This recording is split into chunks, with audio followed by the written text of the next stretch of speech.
You had such a good idea with this. How did you manage to screw this up?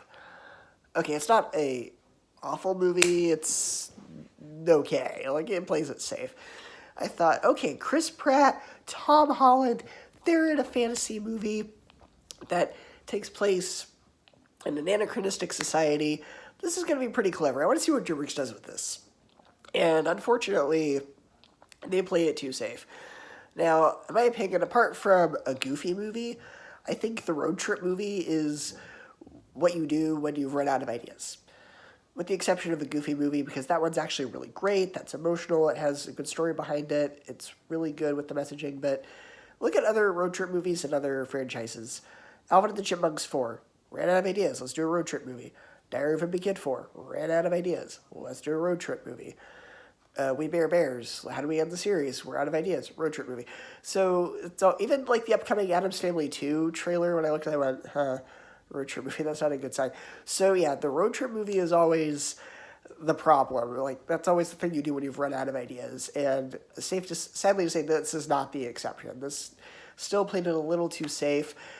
I thought Chris Pratt and Tom Holland did a good job with the voice acting, but overall the writing just wasn't that strong because all the jokes were just anachronisms.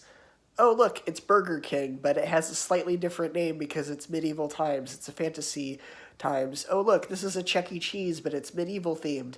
We're being so clever, but which I would agree with, except we got very similar jokes in Shrek, and honestly, I think Shrek did them better.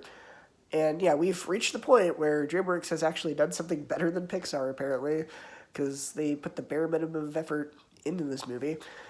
Really, the stakes are not that high. It's just, it moves way too quickly from one thing to another. We need to go to this location, and now we need to go to this location, and now we need to go to this location. I don't know. It got very stale after a while. It got very repetitive.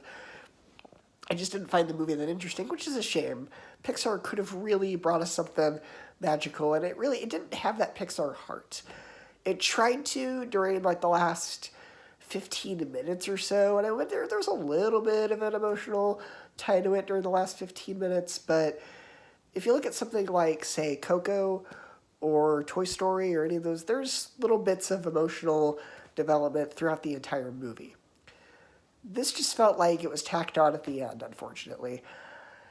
I don't know. They had a good idea. The execution just was a little too safe. Pixar's done worse, but they've also done better. This is just kind of a middle of the road film for me. So I would give this movie, sadly, say a 7 out of 10.